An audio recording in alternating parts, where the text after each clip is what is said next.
பாஷாஸ் கிச்சனில் இன்றைக்கி நம்ம பார்க்க போகிறது காளான் கிரேவி எப்படி செய்கிறதுன்னு. மஷ்ரூம் கிரேவி இட்லி, தோசை, சப்பாத்திக்கு எப்படி ப்ரிப்பேர் பண்ணுறது அப்படின்றது தான் இந்த வீடியோவில் நம்ம பார்க்க போகிறோம். இந்த காளான் கிரேவி செய்கிறதுக்கு என்னென்ன இன்க்ரீடியன்ட்ஸ் வேணும்னு ஃபஸ்ட்டு பார்க்கலாம். 3 மீடியம் சைஸ் வெங்காயம் இந்த மாதிரி ஸ்லைஸ் பண்ணி எடுத்து வச்சுக்கோங்க. 2 தக்காளி, 1 கேப்சிகம், அப்புறம் 2 மீடியம் சைஸ் உருளைக்கிழங்கு. மஷ்ரூமை இந்த மாதிரி நீளமாக ஸ்லைஸ் பண்ணி எடுத்து வச்சுக்கோங்க. உங்களுக்கு வேணும்னா அதோட கீழே இருக்கிற ஸ்டெம்மையும் நீங்கள் கட் பண்ணிக்கலாம்.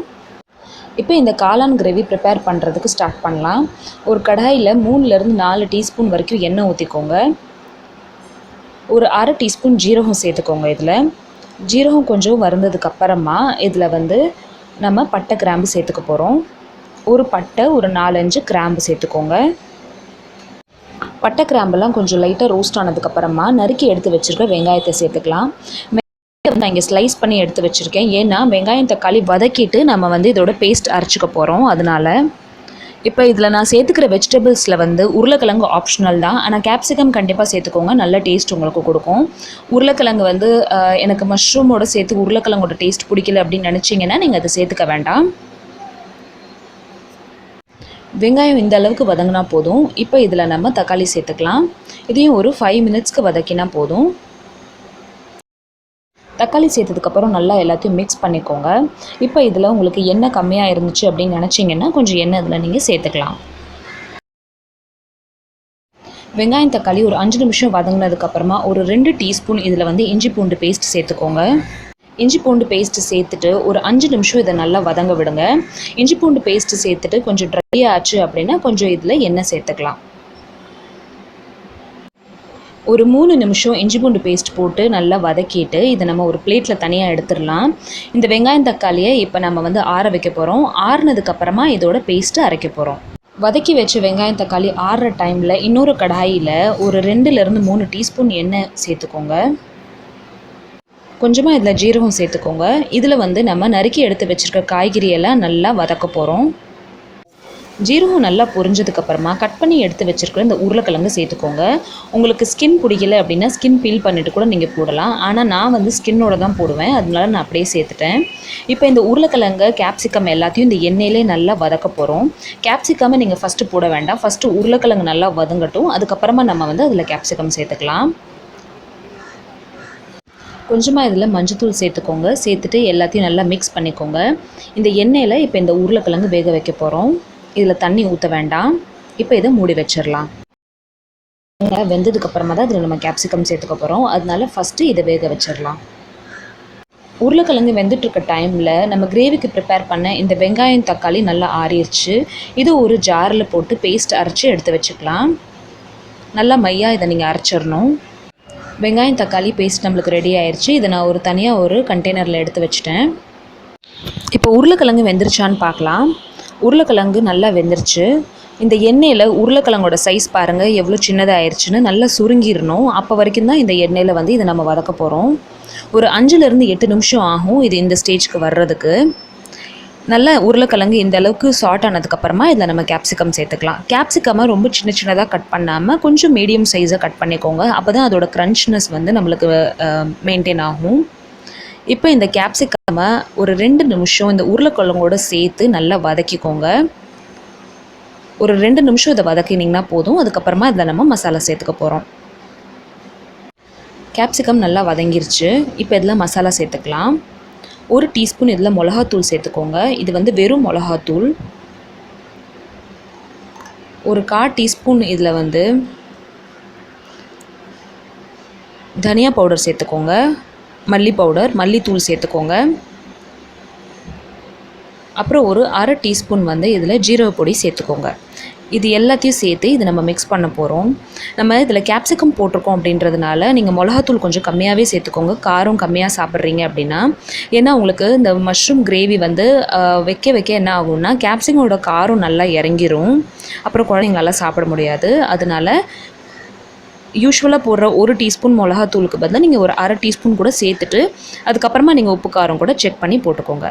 இப்போ இந்த மசாலாலாம் போட்டு இந்த எண்ணெயில் ட்ரை ஆயிரும். அதனால இப்போ இந்த ஸ்டேஜில் நம்ம மஷ்ரூம் சேர்த்துக்கலாம். மஷ்ரூமில் உங்களுக்கு வேக வேக தண்ணி வரும். அதனால நம்ம இதில் எக்ஸ்ட்ரா எதுவுமே தண்ணி ஊற்றிக்க போகிறதில்ல. மஷ்ரூமை இந்த மசாலாவோட நல்லா மிக்ஸ் பண்ணிடுங்க. மிக்ஸ் பண்ணிவிட்டு இதை நம்ம ஒரு மீடியம் ஃப்ளேமில் மூடி வச்சிட்டோனாலே ஒரு 5 நிமிஷத்தில் இதில் நல்லா தண்ணி விட ஆரம்பிச்சிரும். அதனால இந்த மசாலாவுக்கு நீங்கள் எந்த தண்ணியும் ஊற்ற வேண்டாம். மஷ்ரூம் வேக வேகவே உங்களுக்கு வந்து அதில் தண்ணி விட ஆரம்பிச்சிரும். மசாலா எல்லாம் நல்லா மிக்ஸ் பண்ணிவிட்டு இதை நம்ம மூடி வச்சிடலாம். இப்போ ஒரு 5 நிமிஷத்துக்கு அப்புறமா இதை நான் ஓப்பன் பண்ணுறேன். மஷ்ரூம் வந்து லோ ஃப்ளேமில் தான் நான் வேக வச்சிட்ருக்கேன். ஸோ பாருங்கள், இப்போ கொஞ்சம் கொஞ்சமாக இதில் தண்ணி வருது. இந்த அளவுக்கு தண்ணி வந்ததுக்கப்புறமா தான் நம்ம இதில் பேஸ்ட்டை ஊற்ற போகிறோம். நம்ம ஏற்கனவே அரைச்சி எடுத்து வச்சுருக்கிற வெங்காயம், தக்காளி, பட்டை, கிராம்பு, அப்புறம் ஜீரகம் போட்டு அரைச்சி எடுத்து வச்சுருக்க இந்த பேஸ்ட் இதில் நம்ம சேர்த்துடலாம். இந்த பேஸ்ட் இதில் நீங்கள் இந்த மாதிரி சேர்த்திங்கன்னா தான் இது வந்து உங்களுக்கு கிரேவியாக வரும். இதே நீங்கள் வெறும் கடாயி சப்ஜி மாதிரி பண்ணுறீங்க அப்படின்னா இந்த பேஸ்ட் ஊற்றாமல் அப்படியே கூட நீங்கள் செய்யலாம். அது நான் வந்து உங்களுக்கு தனியாக இன்னொரு வீடியோவில் போடுறேன். இது வந்து ட்ரையாக எப்படி ப்ரிப்பேர் பண்ணுறது அப்படின்னு. சில பேருக்கு இதை ட்ரையாக ப்ரிப்பேர் பண்ணி சப்பாத்தியில் ரோல் பண்ணி சாப்பிட்டோன்னா ரொம்ப டேஸ்ட்டாக இருக்கும். அதுவும் ரொம்ப பிடிக்கும் எனக்கு. ஸோ அந்த மாதிரி எப்படி செய்கிறது அப்படின்றது நான் ஒரு தனியாக ஒரு வீடியோவில் உங்களுக்காக போஸ்ட் பண்ணுறேன்.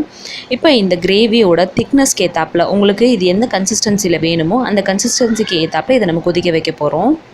கொஞ்சமாக இதில் கொஞ்சம் தண்ணி ஊற்றிக்கலாம் இதில். ஏன்னா இது கொதிக்கும் போது இன்னும் கொஞ்சம் திக்காகும். கொஞ்சம் இதில் தண்ணி சேர்த்துட்டு எல்லாத்தையும் நல்லா மிக்ஸ் பண்ணிக்கோங்க. இந்த ஸ்டேஜில் நீங்கள் உப்பு காரம் செக் பண்ணிக்கலாம். நான் கொஞ்சமாக இதில் உப்பு சேர்க்குறேன். வெங்காயம், தக்காளி வதங்கும் போது நான் உப்பு சேர்க்கலை. அதனால் எல்லாத்துக்கும் மொத்தமாக சேர்த்து இதிலே நான் உப்பு சேர்த்துட்றேன். உப்பு சேர்த்ததுக்கப்புறமா எல்லாம் நல்லா மிக்ஸ் பண்ணிக்கலாம். மிக்ஸ் பண்ணிவிட்டு இதை கொதிக்க விடலாம். ஒரு 5லேருந்து 7 நிமிஷம் இது நல்லா கொதித்து எண்ணெயெல்லாம் வெளியே வரணும். ஒரு 10 மினிட்ஸ்க்கு அப்புறமா இந்த கிரேவி நான் ஓப்பன் பண்ணுறேன். ஒரு மீடியம் ஃப்ளேமில் தான் இதை நான் கொதிக்க வச்சிட்ருக்கேன். இன்னொரு பர்னரில் வந்து சப்பாத்தி போடுறதுக்கு கல் எடுத்து வச்சுட்டேன் நான். சப்பாத்தி கல் சூடாகிட்டுருக்கு. இப்போ இந்த மஷ்ரூம் கிரேவியில் பாருங்கள் எவ்வளோ எண்ணெய் வெளியே வந்துருச்சுன்னு. ஸோ இந்த அளவுக்கு எண்ணெய் வந்து இதில் வெளியே வந்துடணும். அப்போ தான் நம்மளுக்கு மஷ்ரூம் கிரேவி எல்லாம் சேர்த்து நல்லா மர்ஜ் ஆயிடுச்சுன்னு அர்த்தம். ரா ஸ்மெல் எதுவுமே இல்லாமல் இருக்கும். இப்போ இதை ஆஃப் பண்ணுறதுக்கு முன்னாடி ஒரு 1 டீஸ்பூன் இதில் நான் கரம் மசாலா பவுடர் சேர்த்துக்கிறேன். அப்புறம் ஒரு கையளவுக்கு மல்லி இதில் வந்து சேர்த்துக்கிறேன். மல்லி சேர்த்ததுக்கப்புறமா கேஸ் ஃப்ளேம் நான் வந்து ஆஃப் பண்ணிட்டேன். கரம் மசாலா வந்து வேக வைக்க வேண்டிய அவசியம் இல்லை. கடைசியாக நமக்கு வந்து ஃப்ளேவர் என்ஹான்ஸ் பண்ணுறதுக்காக தான் இது நம்ம இதில் போடுறோம். இப்போ நீங்கள் இதில் வந்து நான் எவரெஸ்ட் கரம் மசாலா யூஸ் பண்ணியிருக்கேன். உங்கள்கிட்ட வீட்டில் அரைச்சது இருந்துச்சு அப்படின்னா அது கூட நீங்கள் யூஸ் பண்ணிக்கலாம். இப்போ நம்ம கரம் மசாலாவும் கொத்தமல்லியும் சேர்த்ததுக்கப்புறமா நம்மளோட மஷ்ரூம் கிரேவி ரெடி ஆயிடுச்சு. இது நம்ம சர்வ் பண்ணுறதுக்கு இன்னொரு பவுலில் எடுத்துக்கலாம். இந்த மஷ்ரூம் கிரேவி வந்து என்னோடய சப்ஸ்கிரைபர்ஸ் நிறைய பேர் கேட்டிருந்தீங்க எப்படி செய்கிறதுன்னு சொல்லுங்கன்னு. ஸோ ஸ்பெஷலி மதுக்காக தான் இதை நான் போஸ்ட் பண்ணுறேன். ஆக்சுவலாக நான் 2 தடவை மஷ்ரூம் நாங்கள் வீட்டில் செஞ்சோம். ஆனால் வந்து ஷூட் பண்ண முடியல என்னால். கொஞ்சம் லேட் ஆயிடுச்சு இந்த வீடியோ எனக்கு போஸ்ட் பண்ணுறதுக்கு. I am really sorry for that Madhu. But இந்த வீடியோ உங்களுக்கு கண்டிப்பாக பிடிச்சிருக்கும் அப்படின்னு நினைக்கிறேன். அண்ட் இதே மாதிரி மஷ்ரூம் கிரேவி உங்கள் வீட்டில் இருக்கிற எல்லாருக்கும் செஞ்சு கொடுங்க. அண்ட் உங்களுக்கு இது எப்படி வந்துச்சு அப்படின்றது எனக்கு கமெண்ட் செக்ஷனில் சொல்லுங்கள். இந்த கிரேவி வந்து இன்றைக்கி நாங்கள் சப்பாத்தியோட ப்ரிப்பேர் பண்ணியிருக்கோம். பட் இந்த கிரேவி இட்லி, தோசைக்கு, அப்புறம் பிளெயின் குஷ்காக்கு, பிளெயின் பிரியாணிக்கும் ரொம்ப நல்லாயிருக்கும். கண்டிப்பாக செஞ்சு பாருங்கள். இந்த வீடியோ உங்களுக்கு பிடிச்சிருந்துச்சி அப்படின்னா ஒரு லைக் கொடுங்க. அண்ட் நீங்கள் ஃபர்ஸ்ட் டைம் என்னோடய சேனல் பார்க்குறீங்கன்னா கண்டிப்பாக சப்ஸ்கிரைப் பண்ணுங்கள். சப்பாத்திக்கு வேறு என்னென்னலாம் நம்ம சைட் டிஷ் ப்ரிப்பேர் பண்ணலாம் அப்படின்ற வீடியோ லிங்க்கை நான் டிஸ்கிரிப்ஷன் பாக்ஸில் போடுறேன். கண்டிப்பாக அதையும் ஓப்பன் பண்ணி பாருங்கள். தேங்க்யூ ஸோ மச் ஃபார் வாட்சிங். பாய்.